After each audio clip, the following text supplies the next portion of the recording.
Ok, iglesia, vamos a continuar con la serie La Cruz en el Evangelio, que hemos estado enseñando, que hemos estado predicando, y vamos al tema número 13. A los que anotan la palabra, el tema de hoy, el título es El milagro de la cruz. El milagro de la cruz. Hemos venido hablando y predicando de todo lo que Jesucristo hizo, hermanos, o lo que representa la cruz en el Evangelio. Que es lo que hemos venido predicando, hemos venido enseñando ya casi ¿qué? 3 meses. Casi 3 meses ya de estar enseñando este, creo yo, maravilloso tema de la cruz de Cristo. De lo que es la cruz dentro del Evangelio. Hermanos, y hoy vamos a ver algo muy importante, porque la pregunta sería, ¿qué ocurrió en la cruz y qué se logró por medio de ella? Vimos de cómo en una de las enseñanzas, de cómo la cruz era el propósito de Dios. Desde antes de que Dios hiciera el cielo y la tierra, ya había un propósito, y la cruz estaba en el corazón de Dios para que el hombre tuviera salvación. Amén.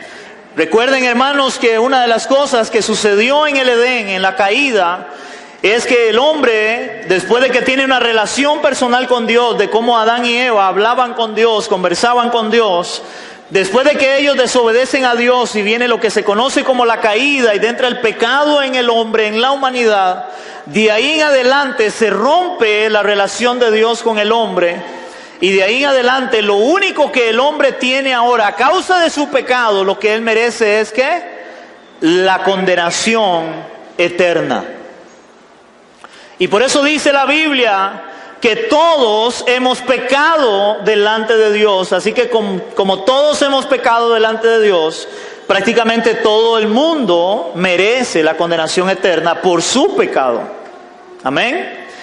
Pero entonces, hermanos, por eso es lo importante de la cruz. ¿Qué sucedió? ¿Qué se logró por medio de esa cruz a la hora de que Cristo va a morir a esa cruz? Otra pregunta sería, ¿para qué ocupó Dios nuestro lugar y llevó sobre sí nuestro pecado? ¿Para qué ocupó Dios nuestro lugar y llevó sobre sí nuestro pecado? ¿Qué fue lo que obtuvo o lo que se obtuvo mediante este sacrificio de sí mismo, mediante esa sustitución? Él tomó mi lugar. Para muchos, hermanos, todas estas preguntas tal vez no tienen mucha relevancia y mucha importancia, pero créame, hermanos, si hay algo que debe tener importancia para nosotros, fue lo que sucedió en esa cruz. ¿Aló, iglesia, están conmigo? Si hay algo que debe tener importancia para nosotros, es lo que sucedió en esa cruz cuando Cristo muere en esa cruz. Para la vida del creyente, para la vida del ser humano, para los que han creído en Cristo, o iban a creer en Cristo, o van a creer en Cristo inclusive todavía, lo que sucedió. Para muchos la cruz es solamente un símbolo, y eso lo habíamos hablado. Para muchos la cruz es un símbolo que se lo guindan en una cadena, en un arete, se lo tatúan en el cuerpo, o lo pegan inclusive en una calcomanía, en el carro, no sé. Para muchos la cruz es un simple símbolo. Hermanos, sin embargo, para nosotros, los que hemos creído, la cruz no puede ser un simple símbolo. Para nosotros la cruz es lo más maravilloso y extraordinario que pudo haber sucedido, o entender la cruz de lo que Dios hizo ahí por cada uno de nosotros. Porque ahí sucedieron milagros increíbles y extraordinarios. Es interesante que hoy mucha gente anhela ver milagros en las iglesias. Anhela ver milagros en personas, hermanos, pero déjeme decirle que aunque creemos que Dios hace milagros, el milagro más grande sucedió en la cruz de Cristo para los creyentes. Y vamos a empezar a hablar de algunos de esos milagros, aunque lo he titulado El milagro de la cruz, pero vamos a hablar de algunos de esos milagros, pero primeramente vamos a ir a 1 Corintios, capítulo 1, versículo 18, porque aquí Pablo habla una verdad, y esta verdad igual debe ser para nosotros hoy en día, como creyentes, como hijos de Dios que somos. 1 Corintios, capítulo 1, versículo 18, dice su palabra.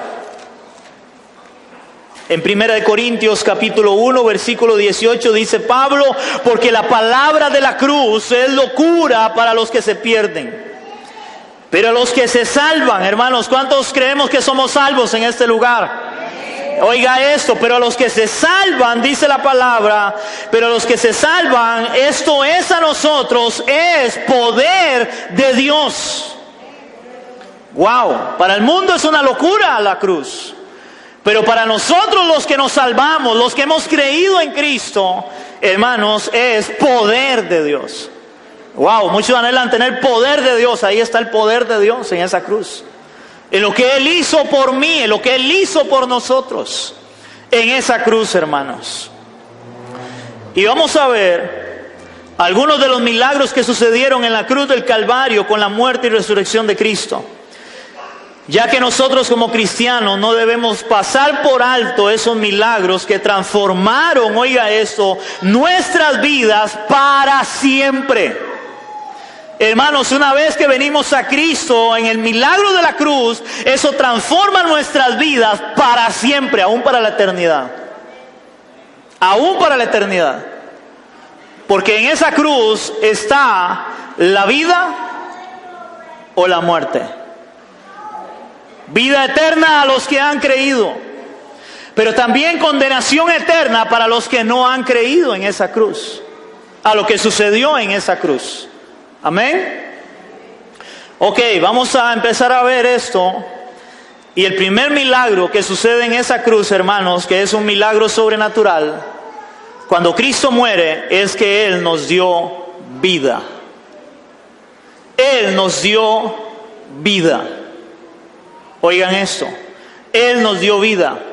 Pero ¿cómo Él nos dio vida? Si nosotros decimos que Dios nos dio vida, quiere decir que estábamos ¿qué? Estábamos muertos. Vamos a ir a Efesios capítulo 2 del 1 al 5. Efesios capítulo 2 del 1 al 5.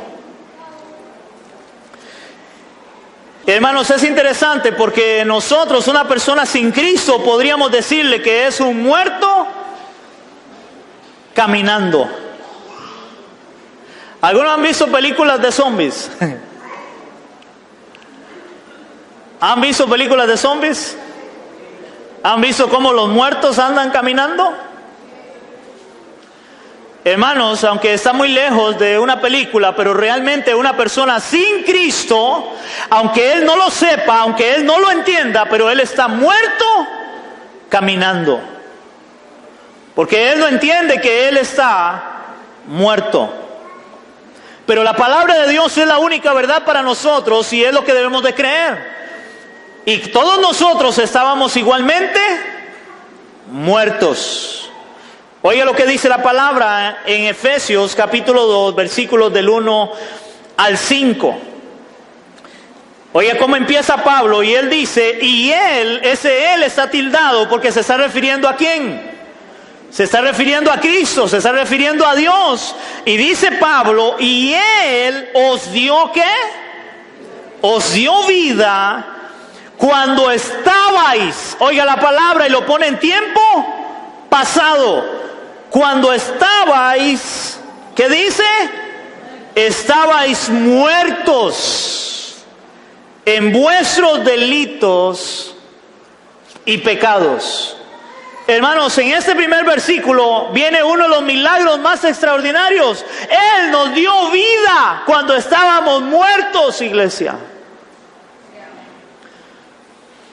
Tal vez muchos no entienden esto, pero hermanos, la iglesia debería de pegar gritos, aplausos, brincar, gritar de lo que Dios hizo en esa cruz por nosotros. Hermanos, nos dio vida cuando estábamos muertos. Hermanos, ¿ustedes se acuerdan la historia donde la Biblia enseña cuando Lázaro está enfermo y llegan a decirle al Señor Jesucristo, oiga, Lázaro está enfermo? Y el Señor oye que Lázaro está enfermo y el Señor lo que hace es irse para otro lugar. Él no va a donde Lázaro que está enfermo para sanarlo, no, Él se va para otro lugar y deja a Lázaro. Luego le llega la noticia y le dice, oiga, Lázaro ha muerto. Y entonces Él dice, ahora sí es tiempo de ir. Y cuando va de camino le dicen, si tú hubieras estado acá, mi hermano no hubiera muerto. Y el Señor le habla de que Él es la resurrección y la vida. Él es la vida, Él es el único que puede dar vida, iglesia. Y ahí hay una gran enseñanza, porque Él nos dio vida cuando estábamos muertos, hermanos, y al igual que Lázaro, el Señor se para en un momento de la historia, en ese caso en las Escrituras, para hablarle a Lázaro, pero en la vida nuestra, también en un momento de nuestra vida, Él nos manda a llamar, estando muertos, para darnos, para darnos vida. Dios nos manda a llamar para darnos vida a nosotros. El Señor llega y le dice a Lázaro, y Él le habla y le dice, Lázaro, ven fuera. Hermanos, si Lázaro se levanta después de 3 días de oler mal, estaba podrido, estaba muerto. Y dijo un hermano una vez en una predicación, vale que el Señor dijo, Lázaro, ven fuera, porque si hubiera hablado, muertos, salgan, todos se hubieran levantado. Pero Él habló específicamente a Lázaro. Hermanos, hace 17, 18 años de mi vida en una soda, yo creo que ahí, estando yo muerto, ahí Dios me habló y me dijo, ven fuera, levántate, porque estaba muerto. Y no lo entendía. No sé en qué momento de su vida Dios trajo salvación a su vida y Él te dio vida cuando estabas muerto. Versículo 2 dice, en los cuales anduviste en otro tiempo hablando los pecados, siguiendo la corriente de este mundo, conforme al príncipe de la potestad del aire, el espíritu que ahora opera en los hijos de desobediencia. Entre los cuales también todos nosotros vivimos en otro tiempo, en los deseos de la carne, haciendo la voluntad de la carne y los pensamientos, y éramos por naturaleza hijos de ira, lo mismo que los demás.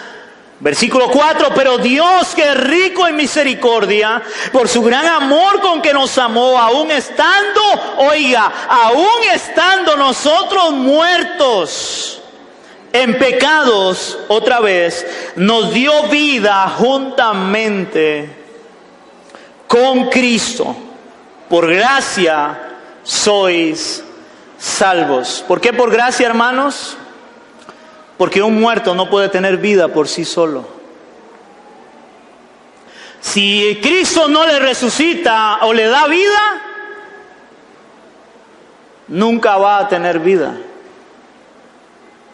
Hermano, usted ha creído en Cristo porque Él tuvo gracia y misericordia. Si no, usted ni nadie en este mundo fuera salvo. Él nos dio vida cuando estábamos muertos. La palabra muertos, ahí en el original, en el griego, la palabra es necros. Y esa palabra necros o necus, esa palabra significa, significa cadáver. Cadáver. Cuando la Biblia dice que nosotros estábamos muertos, ¿qué éramos? Un cadáver. Un cadáver no tiene vida. Y eso es difícil, hermanos, para muchos entenderlo, de cómo poder entender de que hay personas que andan caminando, viviendo la vida loca, disfrutando la vida entre comillas, y lo que ellos menos saben es que son cadáveres, que solo Cristo puede darles vida. Y el único que nos ha dado vida a nosotros, hermanos, fue Cristo. Él os dio vida cuando estabais muertos. Eran o éramos cadáveres. Wow. La otra palabra, lo contrario, es vida. Esa palabra vida en el original, en el griego, es una palabra complicada. Es susopoieo. Susopoieo. Es la palabra complicada. Y oiga lo que significa: reanimar juntamente con. Reanimar juntamente con. Y entre paréntesis, dar vida. Ahora es interesante porque el último versículo, el versículo 5 dice: y estando nosotros muertos en pecado, nos dio vida juntamente. ¿Con quién? Con Cristo. Y la palabra vida es reanimar juntamente con. Hermanos, si Cristo no hubiera resucitado de los muertos, nadie tendría vida, porque como Él resucitó para tener vida, nosotros somos resucitados igualmente para tener vida. ¡Wow! Tenemos vida, iglesia. Uno de los milagros más grandes es que Él nos dio vida. Ahora, el segundo milagro, ¿quedamos claros, iglesia? Otro milagro que sucede en esa cruz, además de que Dios nos ha dado vida porque éramos cadáveres, muertos espiritualmente por el pecado, hermanos. Ahora el segundo milagro es: nos perdonó todos los pecados en esa cruz.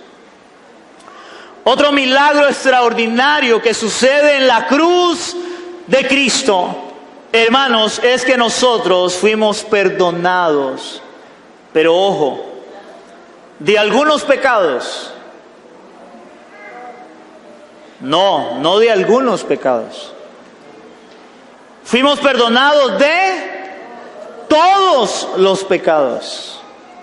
Y hermanos, y cuando la Biblia dice todos los pecados, son todos los pecados. Los que tuve, los que tenga y los que vaya a tener. Dios me perdonó todos los pecados. Dios no perdonó algunos pecados en la cruz. Dios perdonó todos los pecados, y vamos a verlo, hermanos. Y igual, ¿quién hace eso? Solo Él lo hace en la cruz, y eso es un milagro. Vamos a ir a Isaías 43:25. Isaías 43:25. Antiguo Testamento, Isaías 43:25. Isaías 43:25.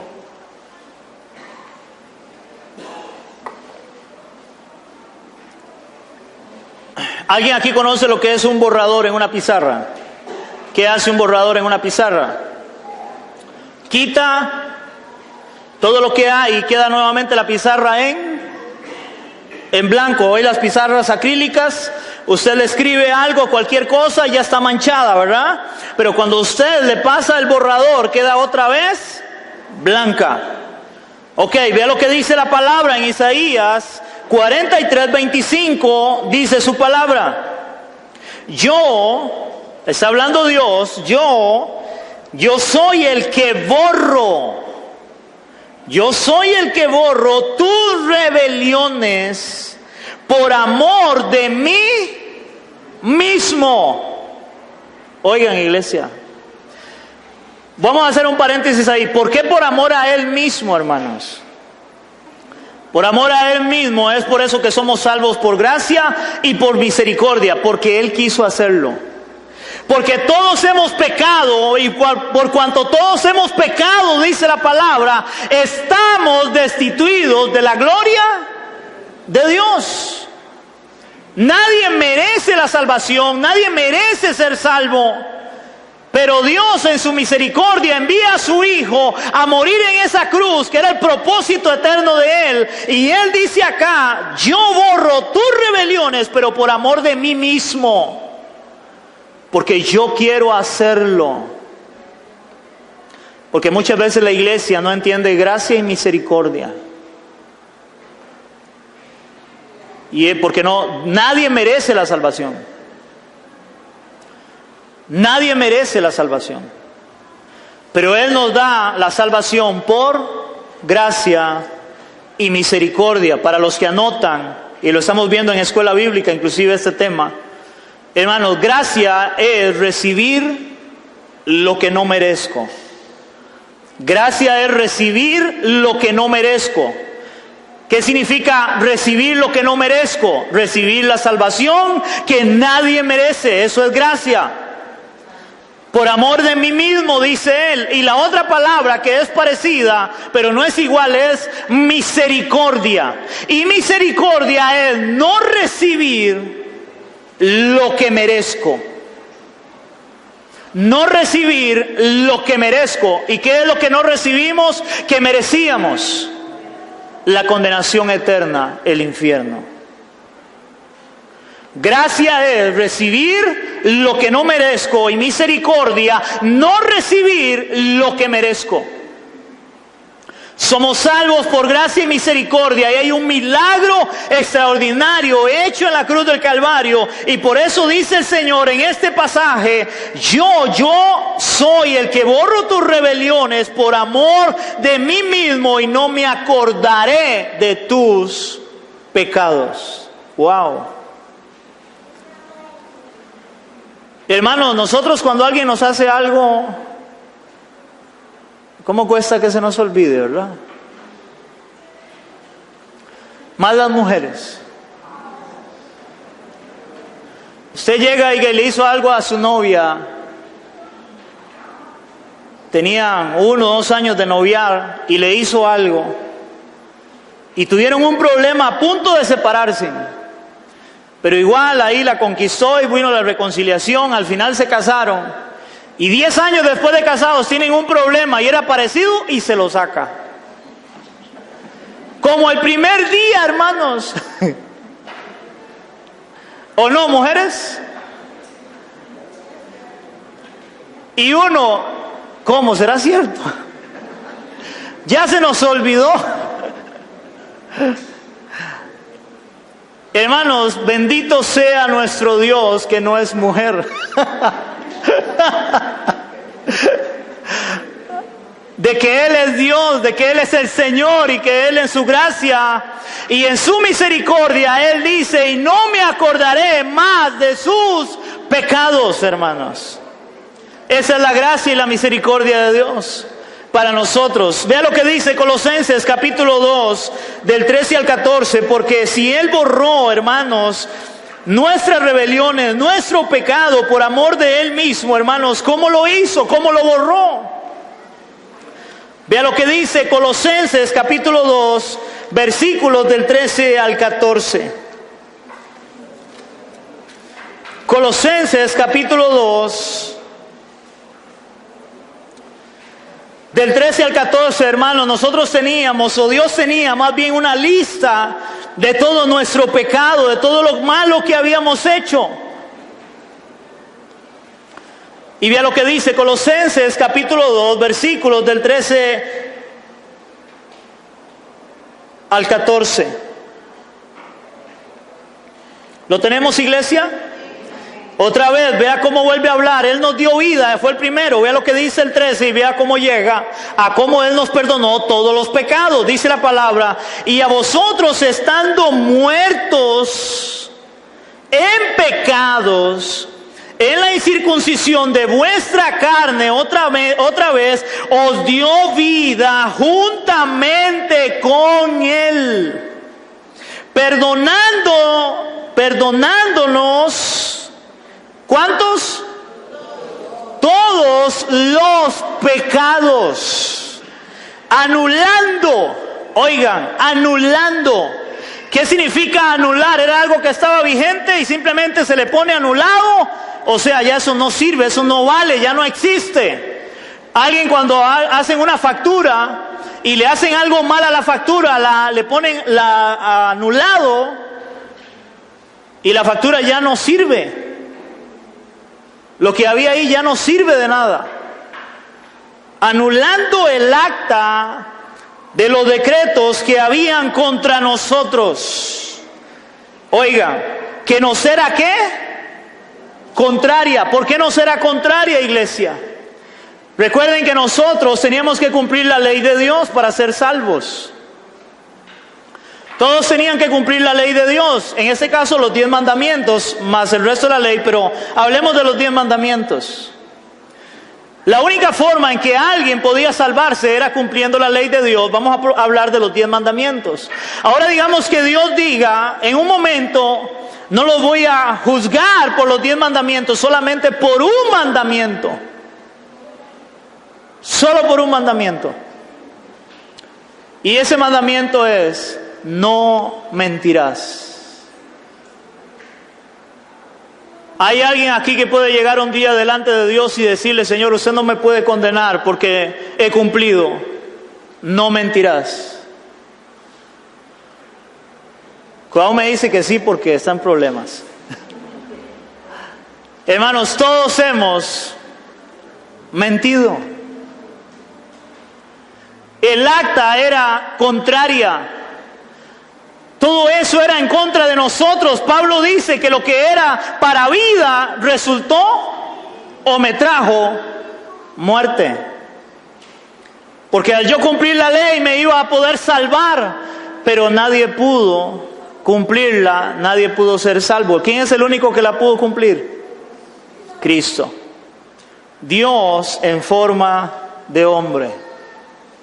Anulando el acta de los decretos que había contra nosotros, que nos era contraria, ojo, a la cruz, quitándola de en medio y clavándola en la cruz. Hermanos, nuestros pecados fueron clavados en esa cruz. El acta de nuestros decretos que nos era contraria, ahí fue clavada. Y ahí hubo un milagro extraordinario porque Él nos perdonó todos los pecados. Todos los pecados, hermanos, no son algunos pecados. Qué milagro más grande y extraordinario sucedió ahí, hermanos, que siendo yo pecador, Cristo quitó todos los pecados que eran en mi contra, fueron clavados ahí para ahora yo decir que el Señor me ha perdonado todos mis pecados. Absolutamente todos mis pecados. Y eso es algo que es muy difícil de entender para muchos, porque generalmente cuando alguien peca, hermanos, lo primero que hace el diablo es venir a acusarle. ¿A alguien le ha pasado? Cuando nosotros pecamos, lo primero que el diablo hace es venir a acusarnos y a decirnos, mire, ¿cómo usted va a ir a orar después de lo que hizo? ¿Cómo usted va a ir a la iglesia después de lo que hizo? ¿Cómo usted se atreve a levantar las manos a Dios después de lo que hizo? Hermanos, porque el diablo entra a la iglesia. Y usted puede estar en la adoración y ahí el diablo, hablándole a su mente y diciéndole, ¿cómo usted? Es más, diciéndole, usted es un hipócrita estando aquí en la iglesia. Ya se le olvidó lo que usted acaba de hacer o lo que hizo entre semana. ¿Aló? Y hay mucha gente que no ha entendido la gracia de Dios, el milagro de la cruz, y por eso termina haciéndole más caso a la mentira de Satanás que a lo que Dios dice en su palabra. Porque Dios dice que Él me ha perdonado todos mis pecados, los que tenía, los que tengo y los que vaya a tener. Todos fueron llevados en esa cruz, iglesia. Todos, absolutamente todos. Entonces, pastor, entonces puedo pecar y hacer lo que yo quiera. No. Porque uno de los principios de la cruz, que lo estamos viendo en escuela bíblica, es el arrepentimiento. Un cristiano verdadero se ha arrepentido de su pecado y ese arrepentimiento le va a servir todos los días de su vida, porque él ya no quiere pecar contra Dios. Aunque entiende que Dios le ha perdonado todos sus pecados, y como Dios me ha perdonado todos los pecados, ya yo no quiero pecar delante de Él. Entonces, hermanos, pero hay una naturaleza pecadora que seguimos pecando. Vea lo que dice Primera de Juan, capítulo 1, del 8 al 10. No vaya a ser que alguien diga que el pastor está enseñando que ya Dios nos perdonó todos los pecados, que es una verdad, y entonces ya podemos pecar y ya está. No. Un creyente verdadero, en el momento que peca, él va a entender, porque hay una naturaleza pecadora dentro de él todavía, él va a entender el arrepentimiento y él sabe que ahora él tiene que pedir perdón por su pecado. Primera de Juan, capítulo 1, del 8 al 10. Primera de Juan, capítulo 1, del 8 al 10. ¿Me dicen amén, iglesia? Porque mucha gente confunde estas cosas y hay que ver la centralidad de la Escritura, de la palabra de Dios. Por ejemplo, les voy a poner un ejemplo. Pablo, yo no sé cuántos han leído, cuando Pablo en Romanos, él escribe y él dice, porque el bien que quiero hacer no lo hago, pero lo que no quiero hacer, eso hago. ¿Por qué? Porque había una lucha, hermanos, que es la lucha de todo creyente entre la parte carnal y la parte espiritual de Dios ahora en su vida. Hay una lucha entre nosotros. Y por eso recuerden cuando predicamos la serie sobre la guerra espiritual, gracias hermana, sobre la guerra espiritual, hermanos, ¿cuál es la lucha más grande que tiene todo creyente? ¿Contra quién? Hermanos, es contra nosotros mismos. Más que contra Satanás, sí, porque Satanás lo que hace es tentarme. Es lo que él hace, es lo que la Biblia enseña, no puede hacer otra cosa. Él me tienta y ahora viene la lucha interna en relación con lo que él me está tentando. Para yo lo tomo o lo dejo. Y ahí hay una lucha espiritual. ¿Por qué? Porque aunque yo ame a Dios, honre a Dios, quiero honrar a Dios todos los días de mi vida, hermanos, mi carne todavía quiere satisfacerse en su pecado. Y eso es una lucha, hermanos. Yo no sé cuántos tienen la lucha esa en este lugar. Ahí hay una lucha. Ahora, ¿qué pasa cuando en esa lucha yo flaqueo y en un momento yo caigo y peco, hermanos? ¿Qué dice la palabra? ¿Qué dice Dios ahora? Entonces ya usted ya no es hijo de Dios y ya usted perdió la salvación. ¿Eso dice Dios? No, Dios no dice eso. ¿Qué es lo que Dios dice que hay que hacer ahora? Después de que Él me ha perdonado todos los pecados. Dice Primera de Juan, capítulo 1, del 8 al 10 dice, 1 del 8 al 10 dice, si decimos que no tenemos pecado, nos engañamos a nosotros mismos. Oigan, y la verdad no está en nosotros, porque ¿cuántos pecamos en este lugar, hermanos? Todos pecamos. No hay justo ni aun uno, dice la palabra. Y ese no hay es porque no lo hay. Seguimos leyendo. Si confesamos nuestros pecados, Él es fiel y justo para perdonar nuestros pecados y limpiarnos de toda maldad, porque eso es lo que necesitamos ahora, hermanos. Limpiarnos de toda maldad. Cuando Jesús iba a lavarle los pies a Pedro o a los discípulos, en un momento, no es en ese, es en San Juan 15 más bien, cuando Él habla de la vid, que Él es la vid y nosotros los pámpanos, en un momento Jesús les dice, ustedes ya estáis limpios por la palabra que os he hablado. La palabra empieza a purificar, a transformar nuestra vida. Hermanos, porque ¿cómo puedo yo conocer cuál es la voluntad de Dios para no pecar, sino a través de su palabra? Para ser limpios por la palabra. Pero aún en ese conocimiento de la palabra, cuando yo peco por mi debilidad, es donde yo debo ir y confesar mi pecado para que Dios me limpie de mi maldad que está en mi carne todavía.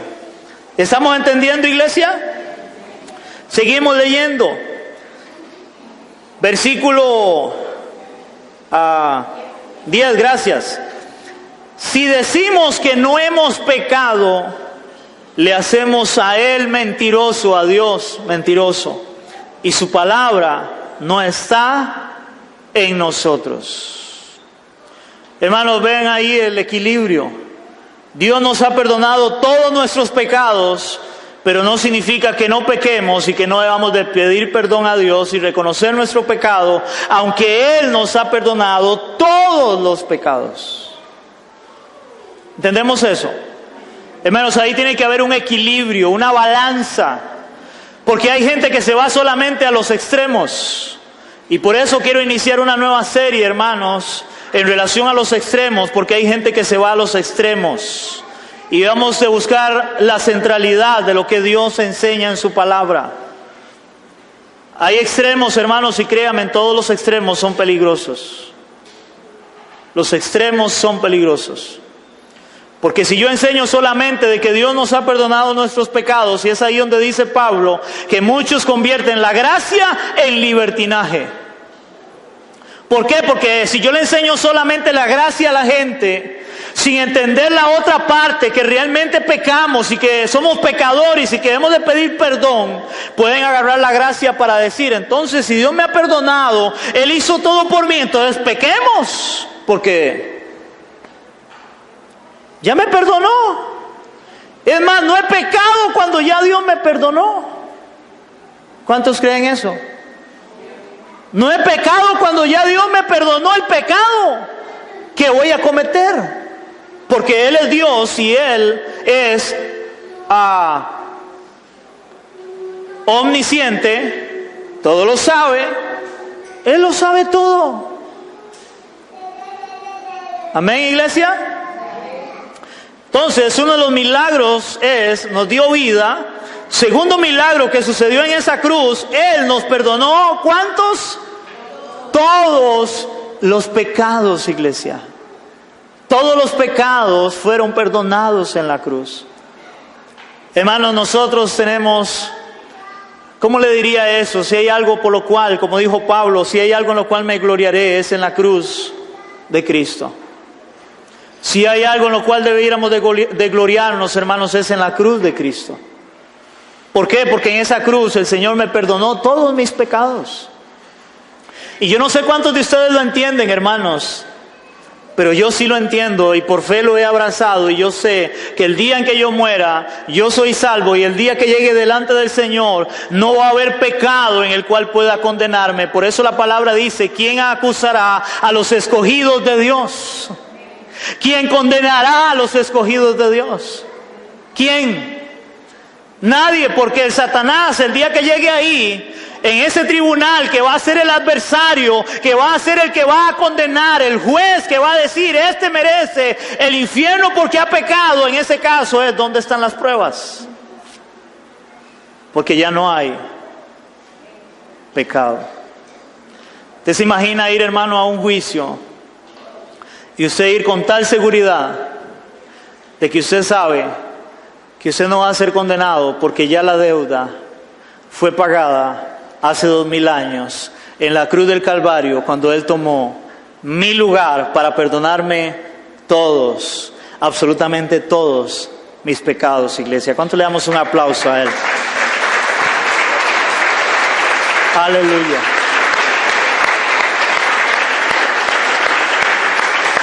Todos, iglesia.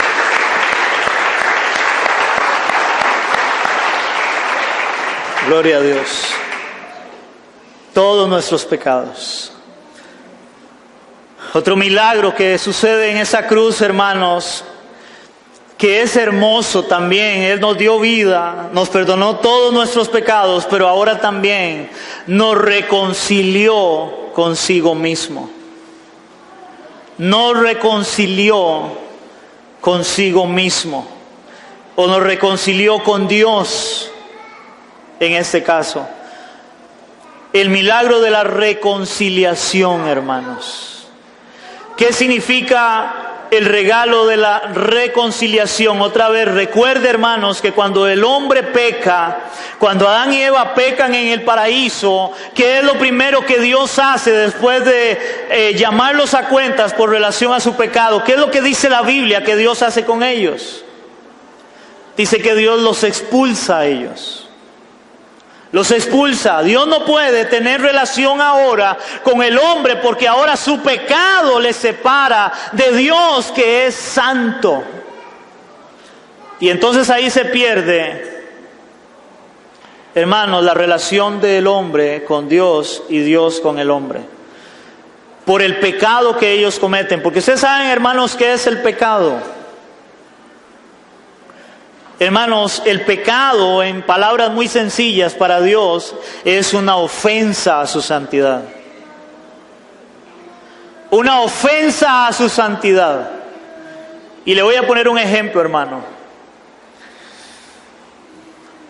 Una persona que es muy recta, hermanos, cuando a él le hacen algo de lo cual él nunca se atrevería a hacer, y a él le hacen lo que él nunca se atrevería a hacer, hermanos, ¿cómo se siente la persona? Ofendido. Usted se siente molesto porque ¿cómo se le ocurre hacer eso? Algo lo cual yo no me atrevería a hacer. Hermanos, cuando una persona, vamos a ponerlo de esta manera, ¿cómo se siente la sociedad, hermanos? Cuando un hombre agarra para violar una niña de 1 año, de 2 años. ¿Cómo se siente la sociedad? ¿Cómo se sienten las personas? Se siente indignado, se siente viene como una ira de cómo alguien puede hacer eso. Hermanos, así se siente Dios con el pecado del hombre. Indignado por lo que Él es. Y Dios tiene que expulsarlos porque Él no puede aceptar, hablar, conversar con alguien que ha pecado, porque Él está indignado ahora, porque Él es santo. Y por eso dice la palabra, hermanos, recuerden cómo tenía que limpiarse alguien y hacer un sacrificio, que ya lo hemos visto en el Antiguo Testamento, para poder entrar hasta el lugar santísimo. Porque para esa persona poder entrar, hermano, tenía que hacer sacrificios para que su pecado fuera perdonado, que era tapado, cubierto por la sangre de un animal, pero tenía que hacerlo continuamente, todos los años y cada vez que iba a entrar a la presencia de Dios, porque si no, él moría en ese lugar. Él moría en ese lugar. Al sacerdote se le ponía unas vestiduras donde al final tenían unas campanillas, y esas campanillas sonaban en el lugar santísimo, adentro, detrás del velo donde estaba el arca, y las campanillas sonaban, pero se cuenta de que al sumo sacerdote se le amarraba en el pie una cuerda. Porque si aquel hombre no era acepto delante de Dios, hermanos, ese hombre ahí donde las campanillas sonaban era señal de que estaba vivo. Pero si las campanillas dejaban de sonar por estar delante de Dios, entonces era señal de que él había muerto. Y nadie podía entrar ahí, porque el que entraba moría igualmente. Y tenían que jalarlo con un mecate. Yo no sé cuántos de ustedes se acuerdan cuando íbamos a la iglesia tradicional, porque la misa es un tipo de sacrificio. Cuando el sacerdote levanta la copa y levanta la hostia, la galleta, y el monaguillo empieza a tocar una campanilla. Tilín, tilín, tilín. Recordando el Antiguo Testamento de lo que ellos hacían, pero la Biblia dice que ahora Cristo, cuando Cristo muere en esa cruz, el velo es rasgado de arriba a abajo, dice la palabra, en señal de que es Dios el que ahora pasa por alto la ofensa, el pecado, para traer otra vez salvación al hombre y reconciliarse con el hombre nuevamente, con Dios. Y todos aquellos que hoy hermanos, hemos creído en Cristo, nos hemos arrepentido, le hemos entregado nuestra vida a Él, dice la palabra que tenemos entrada directa al trono de su gracia. Aleluya. Al trono de su gracia. Porque es la gracia de Dios, hermanos, que nos permite llegar aún cuando hay pecado, pero Él lo ha perdonado. Por eso, hermanos, Dios ve a su Hijo en nosotros. Por eso tenemos el Espíritu de Dios, hermanos. Sin el Espíritu de Dios, que es el Espíritu de su Hijo, hermano, olvídese. Nadie podría entrar y estar delante de Él. Hermanos, ¿cuántos sintieron aquí ahora en la adoración su presencia?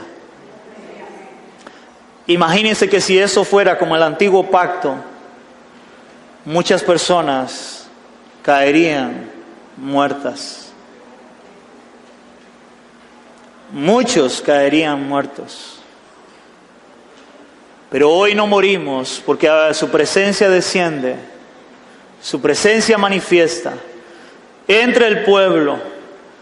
Hermanos, pero su gracia es sobre nosotros. Porque Él nos reconcilió consigo mismo. La reconciliación, en este caso Cristo es el intermediario. Y el ejemplo, hermanos, es, yo no sé cuántos de ustedes cuando éramos solteros y teníamos un intermediario cuando nos enojábamos con nuestras novias o novios. ¿Alguien tuvo un intermediario? Estábamos peleados, no soportábamos ni vernos, pero hubo alguien, un intermediario que empezó otra vez a acercarnos. ¿A alguien le pasó o solo a mí? Amén, ¿verdad? Cristo es ese intermediario. Él es el puente entre Dios y el hombre y por eso Él lo dice muy claro. Yo soy el camino, la verdad y la vida. Nadie viene al Padre si no es por mí, dijo Jesús, porque Él es el puente, el intermediario para reconciliar al hombre con Dios. Y ahí sucedió un milagro, la reconciliación.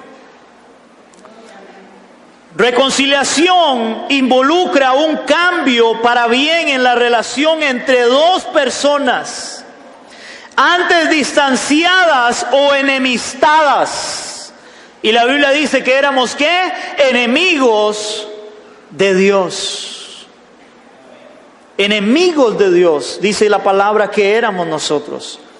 En teología se refiere a un cambio de esta clase en relación entre Dios y el hombre. Éramos por naturaleza, ojo, hijos de ira y enemigos de Dios. Sin embargo, fuimos reconciliados con Dios por la muerte de su Hijo. A causa de la muerte de Jesucristo, la relación del hombre con Dios experimenta un cambio favorable. Nos tornamos ahora capaces de tener comunión con Él. Lo que antes no nos era posible, ahora es posible. Dice, pero esto ha sido atacado y solucionado, o sea, la imposibilidad de estar en relación con Dios, ha sido solucionado en la cruz de Cristo. Fue logrado por Dios en Cristo. Así somos reconciliados con Él.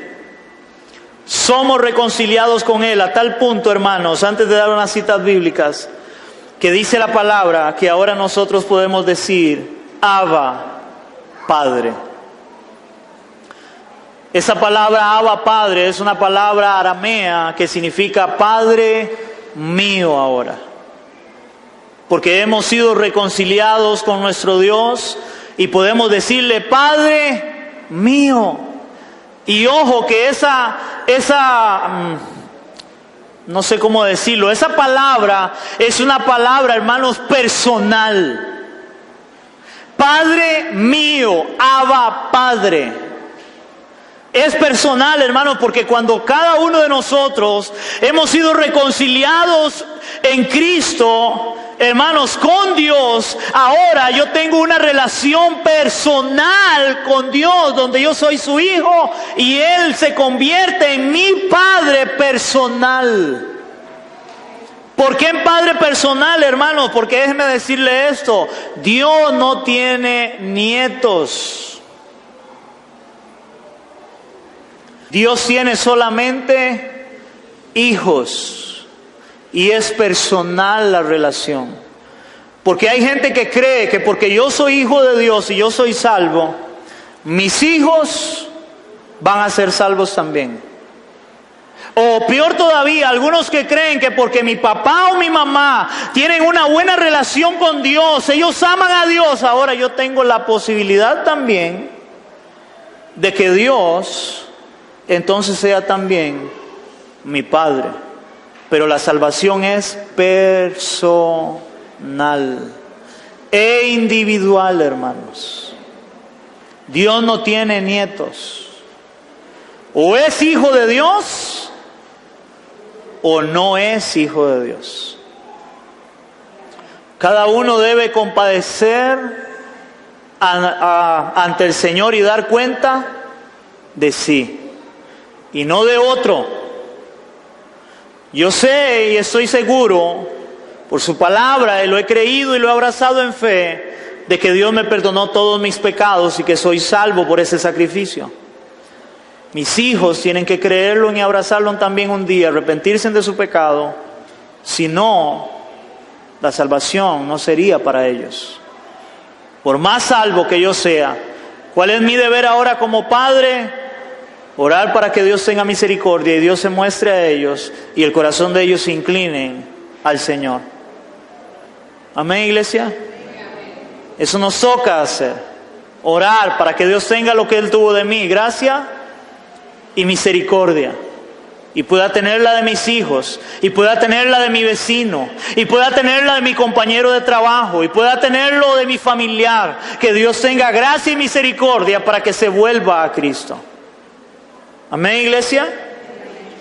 Reconciliación, Romanos capítulo 5. Romanos capítulo 5, versículos 10 y 11. Romanos capítulo 5, 10 y 11. 5, 10 y 11. Lo tenemos, iglesia, y son versículos claves en la palabra de Dios que nos hablan el milagro de la cruz. Lo que sucedió en esa cruz fue maravilloso, iglesia, para nosotros, sus hijos. Milagros increíbles, extraordinarios. Y ahí viene la reconciliación. Dice la palabra en Romanos 5 del 10 al 11. ¿Lo tenemos? Dice la palabra: porque si siendo enemigos, oigan, iglesia, porque si siendo enemigos, ya me perdí otra vez.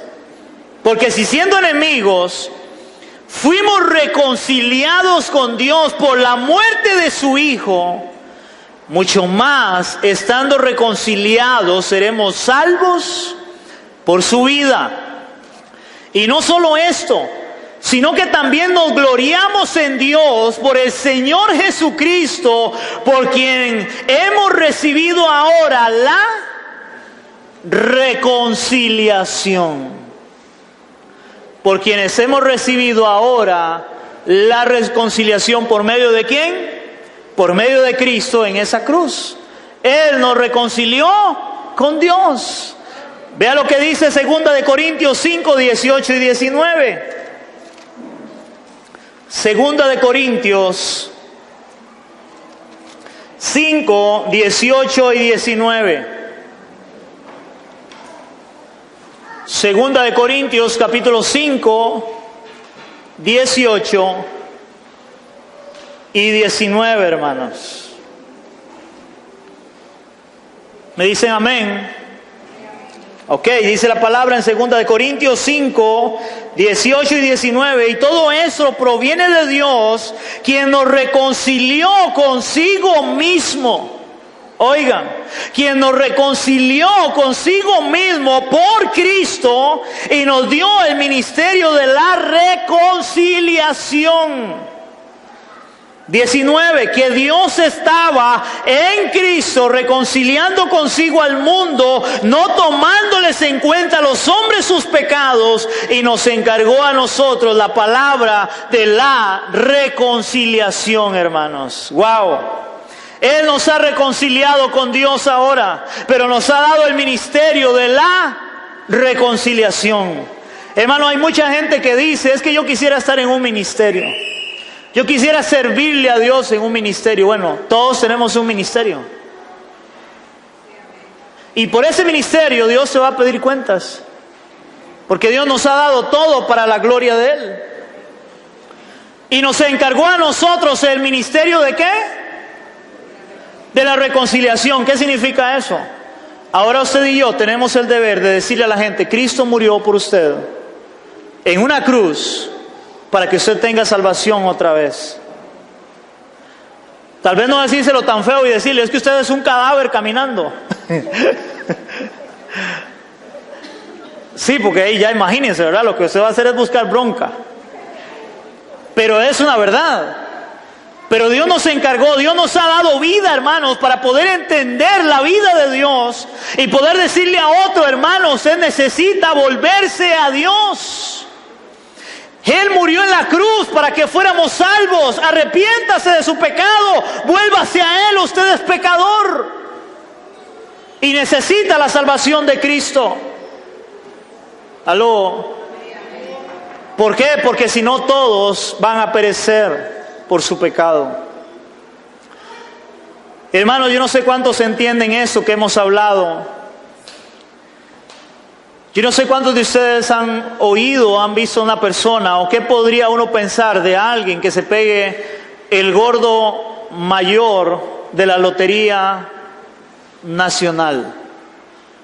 En ese momento el último premio fue de ¿qué? No sé, 600 millones, 700 millones, no sé. Porque yo no juego eso, pero imagínense que una persona, solo una persona se pegue todo eso, hermanos. ¿Qué diría usted? ¿Cómo cree que esa persona reaccionaría? Pues déjeme decirle, hermanos, que nosotros pegamos el premio del universo, no de aquí, de Costa Rica. Aquellos que hemos creído en Cristo, que el Señor ha traído salvación a nuestra vida, hermanos, hemos pegado el premio mayor del universo. Él es mi Padre y ahora me ha salvado en una cruz.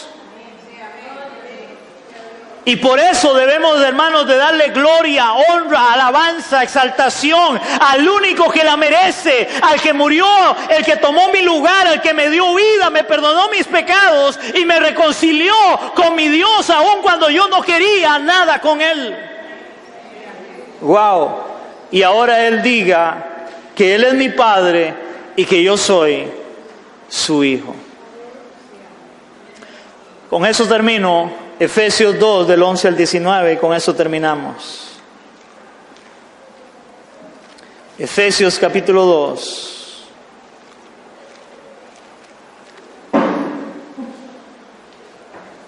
Del 11 al 19. Con eso terminamos, iglesia. Solamente vamos a leerlo y luego vamos a orar por esta palabra que Dios nos ha enseñado hoy, ministrado hoy. Y que usted pueda salir de este lugar, hermanos, sintiéndose afortunado o afortunada del milagro que Dios hizo en la cruz por usted y por mí. Amén, iglesia. Vamos a leerlo y dice así, Efesios capítulo 2, del 11 al 19 dice: Por tanto, acordaos de que en otro tiempo vosotros, los gentiles, en cuanto a la carne, eres llamados incircuncisión, por la llamada circuncisión hecha con mano en la carne. En aquel tiempo estabais sin Cristo, alejados de la ciudadanía de Israel y ajenos a los pactos de la promesa, sin esperanza y sin Dios en el mundo. Pero ahora, en Cristo Jesús, vosotros los que en otro tiempo estabais lejos, habéis sido hechos cercanos por la sangre de Cristo, porque Él es nuestra paz, que de ambos pueblos hizo uno, derribando la pared intermedia de separación, aboliendo en su carne las enemistades y la ley de los mandamientos expresados en ordenanzas, para crear en sí mismo de los dos un solo y nuevo hombre, haciendo la paz. Y mediante la cruz reconciliar con Dios a ambos en un solo cuerpo, matando en ella las enemistades. Y vino y anunció las buenas nuevas de paz a vosotros que estabais lejos y a los que están cerca. Porque por medio de Él, por Cristo, los unos y los otros tenemos entrada por un mismo Espíritu al Padre. Así que ya no sois extranjeros ni advenedizos, sino conciudadanos de los santos y miembros de la familia de Dios, iglesia. Somos miembros de la familia de Dios por lo que Él hizo en esa cruz, iglesia. Miembros de la familia de Dios por lo que Él hizo en esa cruz. Gracias, Señor. Gracias, Señor. Quiero que incline su rostro conmigo y piense por un momento, hermano. Yo no sé cuántos de ustedes experimentan la presencia de Dios en su vida diariamente. ¿Sabe por qué usted y yo podemos experimentar la presencia de Dios en nuestras vidas? Porque Él nos ha dado vida. Cuando estábamos muertos, éramos un cadáver. Pero Él nos ha dado vida. Él nos ha dado vida. Él te ha dado vida, iglesia. Él te ha perdonado todos los pecados. Él promete perdón de pecados a aquellos que se arrepienten de su corazón y reconocen el sacrificio de Él en esa cruz. Yo no sé si usted que está en este lugar, si usted muriera hoy, usted tiene la plena seguridad de que sus pecados han sido perdonados, han sido borrados en esa cruz. Si ese no es el caso suyo y usted no tiene esa seguridad de que Dios ha perdonado todos tus pecados, yo te invito hoy para que tú te arrepientas y te vuelvas a Cristo. Él murió por ti, dio la vida por ti para que tú le creas a Él y tú tengas salvación y vida eterna. Debes de confesarlo por fe, creer de que Él murió en esa cruz y que ahí Él tomó tu lugar y perdonó todos tus pecados para salvación, para vida eterna. Créelo y serás salvo. Señor, te damos gracias por el privilegio que nos das en este lugar, Dios, de escuchar tu palabra. Por el privilegio que nos das, Señor, de poder decir, Abba Padre, Padre mío, Señor. Y poder entender por tu palabra ese milagro tan maravilloso y extraordinario que sucedió en la cruz, Señor. De cómo ahí tuvimos vida, cómo fueron perdonados nuestros pecados y hoy podemos tener una relación contigo, Señor. Porque fuimos reconciliados en esa cruz contigo para poder entrar en el lugar santísimo y poder hablar cara a cara contigo, Señor. Y más maravilloso todavía, saber que tú nos escuchas. Y que tú, oh Dios, respondes nuestras oraciones, Señor. Padre, gracias te damos por eso. Debemos de salir de este lugar, Señor, como las personas más afortunadas del mundo entero, del universo, Señor. Personas que tú has llamado, Señor, como un día llamaste a Lázaro y le dijiste, Lázaro, ven fuera. Estando muertos, Señor, de cómo tú nos llamaste, Señor, y nos has dado vida, Padre, después de estar muertos espiritualmente, Señor. Y ahora te pedimos, Dios, ayúdanos para poder vivir para tu gloria. Queremos vivir para tu gloria. Queremos ser, Señor, los que transmitamos a otros, los que le digamos a otros, en Cristo hay salvación, Señor. De que tú seas, Padre, delante de nosotros a la hora de hablarle a alguien, predicarle a alguien. Para que tú tengas gracia y misericordia como la tuviste de nosotros, Señor. Te lo pedimos, Dios, en el nombre de Jesús. Amén y amén. Le damos un aplauso a nuestro Dios, iglesia.